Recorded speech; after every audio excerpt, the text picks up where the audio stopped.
Hello दोस्तों, कैसे हो आप लोग। आई होप आप सभी अच्छे होंगे, मजे में होंगे। मेरा नाम भारती और मैं आज आप लोगों के लिए ज्योग्राफी का एक टॉपिक लेकर के आई हूँ जिसका नाम है वाइल्ड लाइफ। देखिए, वाइल्ड और लाइफ, वाइल्ड मतलब होता है जंगल, लाइफ मतलब होता है जीवन। मतलब जंगल का जीवन कैसे होता है उसके बारे में इस टॉपिक में, इस वीडियो में हम लोग पढ़ने वाले हैं। तो देखिए, वाइल्ड लाइफ में ऐसे एनिमल्स और ऐसे बर्ड्स इंक्लूड रहते हैं जो कि नॉन डोमेस्टिकेटेड होते हैं। अब नॉन डोमेस्टिकेटेड मतलब क्या होता है? देखिए, इसमें सबसे पहला आता है डोमेस्टिकेटेड, मतलब ऐसा जानवर जो कि पालतू होता है या ऐसा पक्षी जो कि पालतू होता है।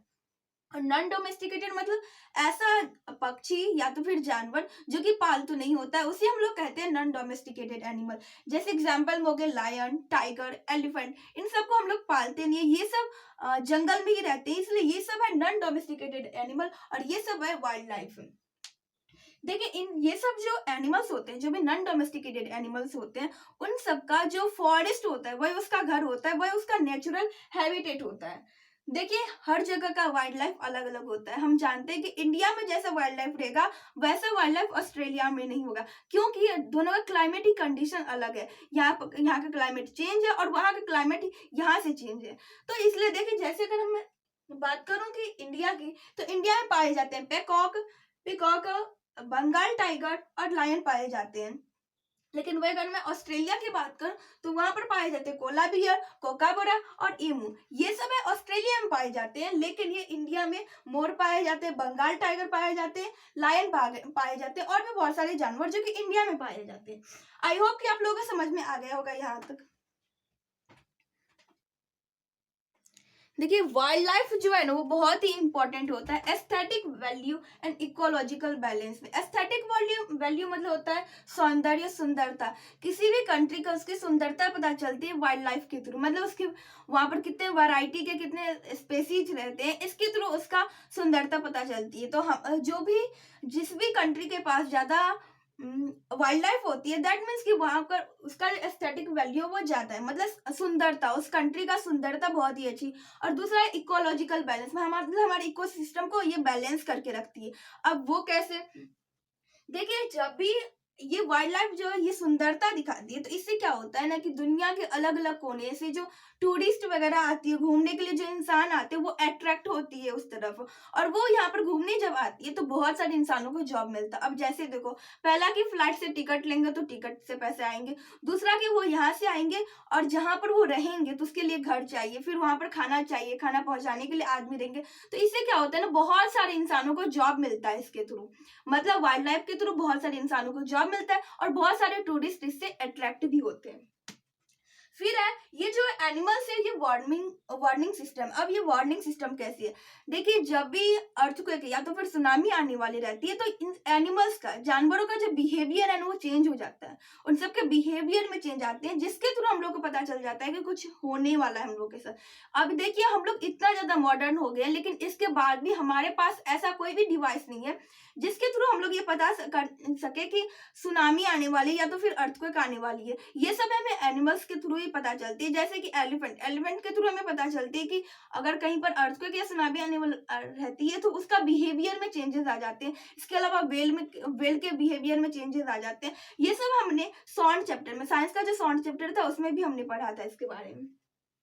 अब नेक्स्ट है plants and animals produce humus. हम जानते हैं कि ये तो जिंदा थे तब हमारे लिए इतना काम कर रहे थे। अब जब मर जाते हैं पेड़ पौधे या तो फिर कोई जानवर या कोई पक्षी मर जाते हैं तो वो क्या होता है, वो सब धीरे धीरे सड़ने लग जाते हैं और उससे वो क्या होता है, डेड, और उसका जो डेड पार्ट होता है वो बन जाता है ह्यूमस। अब ये ह्यूमस क्या होती है? तो ये ह्यूमस जो है वो हमारे सॉइल की फर्टिलिटी को बढ़ाती है, मतलब मिट्टी को ज्यादा उपजाऊ बनाती है। इससे क्या होता है, मतलब कि किसी भी खेत में अगर हम घास के अगर के डाल दो, कुछ समय के बाद क्या होगा, वो सब ह्यूमस बन जाएगी और उससे क्या होगा, उससे सॉइल की फर्टिलिटी इंक्रीज हो जाएगी।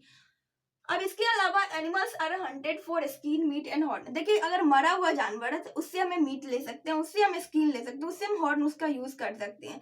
लेकिन अब क्या है ना, सब इंसान जो वो सेल्फिश होते जा रही है, मतलब सब अपने फायदे के बारे में चाहते हैं। तो अब इंसान क्या कर रहे हैं, अपने फायदे के लिए वो क्या कर रहे हैं, अब वो जानवरों को मारना शुरू कर देते हैं। अब वो जानवरों को हंट करते, शिकार करते। क्यों करते शिकार? तो मीट पाने के लिए। हम जानते हैं कि इंसान मीट खाते हैं, तो मीट खाने के लिए वो लोग क्या करते हैं, जानवरों को मारते हैं। दूसरा कि उसको स्किन पाने के लिए, स्किन से क्या होगा, लेदर का शूज पहनेंगे, लेदर का बेल्ट रहेगी, लेदर का जैकेट रहेगी, उसके लिए क्या होगा, जानवरों को मारी जाती है। तीसरा है हॉर्न्स। अब हॉर्न मतलब होता है सिंग, उसका सिंग का क्या यूज होता है, तो उसका यूज होता है ऑर्नामेंट बनाने में, ज्वेलरी बनाने में उसका यूज होती है। इसके अलावा उसका यूज मेडिसिन में भी होती है। किसका यूज मेडिसिन में होती है, तो हॉर्न्स का यूज मेडिसिन में होती है, और उसका यूज होती है ज्वेलरी बनाने में, ऑर्नामेंट में उसका यूज होती है।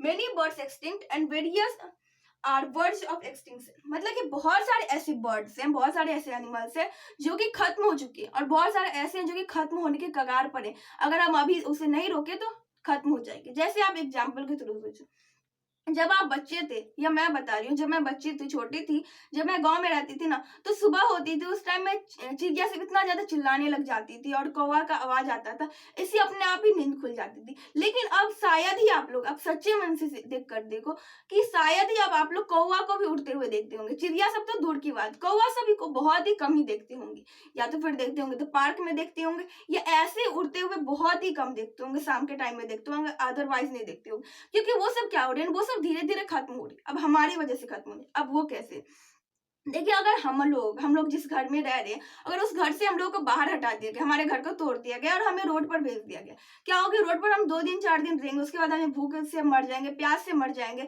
या तो फिर उससे हमें बहुत सारी डिजीज फैल सकती है और उसके थ्रू हम मर जाएंगे। और ऐसा है, सोचो ऐसा ही हम लोग प्लांट्स, बहुत सारे ऐसे ही हम लोग एनिमल्स, जानवर के साथ और पक्षियों के साथ करते हैं। उन सबका घर जो, उन सबका घर ही है उनका पेड़, उनका पेड़ जंगल ही उन लोगों का घर है। लेकिन हम लोग क्या कर रहे हैं, हम लोग अपने फायदे के लिए उस पेड़ों को काटते जा रहे हैं, जिससे क्या हो रहा है कि जानवरों का और पक्षियों का घर बर्बाद होते जा रहा है, और वो लोग बेघर होते जा रहे हैं। बेघर होने का मतलब अब वो लोग छिपने के लिए शहर भाग रहे हैं, इधर से उधर भाग रहे हैं, और वो सब धीरे धीरे यहाँ पर नहीं रह पा रहे हैं, तो इसलिए धीरे धीरे वो सब मर रहे हैं, और बहुत सारे को इंसान मार भी देते हैं अपने फायदे के लिए। Wild life are suffer due to deforestation and urbanization. देखिए ये जो वाइल्ड लाइफ जो खत्म हो रही है धीरे धीरे, ये सब सफर हो रही है, ये डेफोरेस्टेशन की वजह से और अर्बनाइजेशन की वजह से। डेफोरेस्टेशन का मतलब होता है पेड़ों की कटाई करना, उसे हम लोग डेफोरेस्टेशन कहते हैं। पेड़ों की कटाई हम लोग क्यों करते हैं, फर्नीचर के लिए। हम लोग जानते हैं कि हम लोग गेट लगाएंगे तो हम लोग लकड़ी का गेट लगाएंगे, अलग अलग लकड़ी का लगाएंगे, कौन ज्यादा अच्छा लकड़ी होता है उसका गेट लगाएंगे।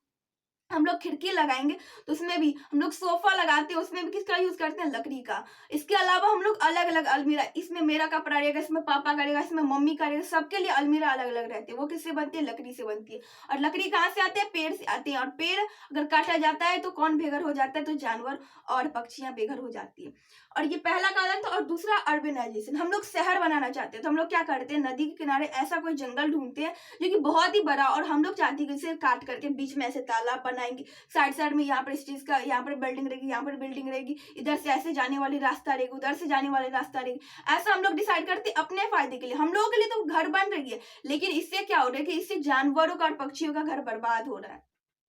तो इस यही सब हमारा, और ये जो चैप्टर है, मतलब ये जो टॉपिक वाइल्ड लाइफ के बारे में दिया गया हमारी बुक में, ये इसलिए दिया गया ताकि हम लोग अब डेफोरेस्टेशन ना करें, हम लोग पेड़ों की कटाई ज्यादा ना करें। और इसके लिए गवर्नमेंट भी बहुत सारे स्टेप ले लिए हैं, मतलब कि बहुत सारे ऐसे कदम उठाए हैं जिसके थ्रू वाइल्ड लाइफ को बचाया जा सकता है। तो ये जैसा कि मैं बताई, सरकार बहुत सारे स्टेप ले रहे हैं ताकि वो वाइल्ड लाइफ को बचा सके। तो इसमें सबसे पहला आता है hunting and poaching of wild animals and birds have been banned, मतलब कि पक्षियों का और जानवरों का हम लोग हंटिंग नहीं कर सकते, उन सबका शिकार नहीं कर सकते हैं, इस पर बैन कर दिया गया है। और दूसरा, killing of wild life is a punishable offence, मतलब कि अगर वाइल्ड लाइफ को अगर हम मारते हैं तो वो हमारे लिए पनिशेबल हो सकती है, इसके लिए हमें जेल भी हो सकती है। आप देखते होंगे कि शाहरुख खान को बहुत सारे मूवी के में ही उसे पुलिस गिरफ्तार कर लेते क्योंकि उन्होंने एक हिरन की हत्या की थी। और इसके बाद national park and wildlife sanctuaries are being set up, बहुत सारे नेशनल पार्क और बहुत सारे वाइल्ड लाइफ सेंचुरीज बनाए जा रहे हैं ताकि वाइल्ड लाइफ को कंजर्व किया जा सके, पक्षियां जो सब खत्म होती जा रही है उसे बचाया जा सके, जो भी जानवरों को घर नहीं मिल रहा है उस सबको घर मिल सके। इसी से एक बात याद आता है कि इंडिया में अभी प्रेजेंट में 104 नेशनल पार्क है, 104 नेशनल पार्क है पूरे इंडिया में, और 551 वाइल्ड लाइफ सेंचुरीज। आप सोच सकते हो कितना ज्यादा है। देखिए ये सब जो स्टेप गवर्नमेंट ले रही है, ये गवर्नमेंट ही क्यों ले रही है, जब हम बोलते हैं तो बोलते टाइम क्या बोलते हैं, हमारा भारत है, और जब काम करते टाइम तो सिर्फ सरकार ही क्यों करेगी। हम लोगों को खुद सोचना चाहिए कि क्यों हम लोग जानवर को मारे, ये सब तो हम लोगों की सुंदरता है, लेकिन हम लोग ऐसा नहीं करते, अपने फायदे के लिए हम लोग जानवरों को मार देते हैं।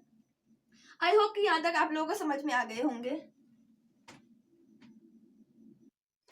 देखिए अब हम समझेंगे कि आखिर नेशनल पार्क और वाइल्ड लाइफ सेंचुरीज में क्या डिफरेंसेस है। तो देखिए जो नेशनल पार्क होते हैं उसमें अगर कोई टूरिस्ट घूमने के लिए जाते हैं तो वो जंगल के किसी भी सामान को छू तक नहीं सकते, जहां तक कि यहाँ तक कि उस किसी भी पेड़ का एक पत्ता तक नहीं ले सकते हैं। अगर वो लेंगे तो उसे वो परमिटेड ही नहीं है लेना।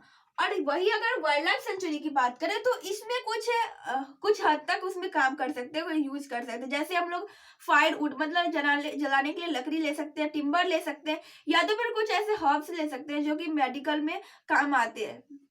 उतना हम लोग ले सकते हैं, लेकिन किसी भी जानवर को और किसी भी पेड़ को काटना मना है। लेकिन नेशनल पार्क में क्या है, किसी भी चीज को हम छू नहीं सकते, बस जाएंगे घूम करके वापस आ जाएंगे। लेकिन इसमें क्या है, किसी भी अगर कोई कुछ हमको अच्छा लग रहा है तो उसका मैं यूज कर सकती हूँ, कुछ ले सकती हूँ उसमें से। देखिए टिम्बर और वुड में क्या फर्क होता है। टिम्बर मतलब होता है ऐसा लकड़ी जिसका यूज हम लोग करते हैं फर्नीचर में, कोई दूसरा प्रोडक्ट तैयार करने में यूज करते हैं। लेकिन वुड मतलब जिसका हम लोग सिर्फ जलाने में ही यूज करते हैं। और देखिए मानस वाइल्ड लाइफ सेंचुरी जो है इसे यूनेस्को ने क्या कहा, वर्ल्ड हेरिटेज साइट का। क्या वर्ल्ड हेरिटेज साइट का। देखिए जब यूनेस्को किसी भी वाइल्ड लाइफ सेंचुरी को या किसी भी चीज को वर्ल्ड हेरिटेज साइट घोषित कर देती है, पता है इसके बाद क्या होता है। इसके बाद उस जगह पर बहुत सारे टूरिस्ट, वर्ल्ड के अलग अलग कोने से टूरिस्ट आने लग जाते हैं, क्योंकि तब उसको पता चलने लग जाता है। और जब किसी को भी वर्ल्ड हेरिटेज साइट घोषित कर देते हैं तो वो उसके डायरी में मेंशन हो जाती है। आपको हम लोग कमेंट में ये बतानी है कि यूनेस्को का फुल फॉर्म क्या होता है, ठीक है।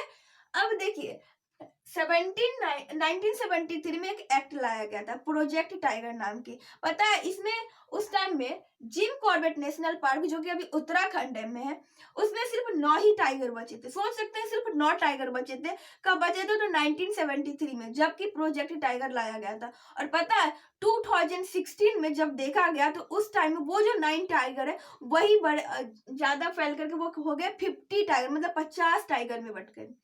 समझ सकते हैं कि कहां पर अगर उस टाइम प्रोजेक्ट टाइगर नहीं लाया जाता तो शायद वो 9 टाइगर जो है, जो टाइगर थे वो भी धीरे धीरे खत्म हो जाते। लेकिन जब प्रोजेक्ट टाइगर लाया गया तो वो कितना हो गया, वो 50 हो गया। और पता है ये जिम कॉर्बेट नेशनल पार्क जो है ये टाइगर रिजर्वेशन के लिए ही। आई होप कि आप लोगों के लिए ये वीडियो बहुत ही यूजफुल रहा होगा। और प्लीज कमेंट में बताइएगा कि यूनेस्को का फुल फॉर्म क्या होता है। अगर ये वीडियो आप लोगों को पसंद आए तो प्लीज वीडियो कर दीजिएगा लाइक और अपने दोस्तों के पास कीजिएगा share. Bye bye, take care, thanks for watching.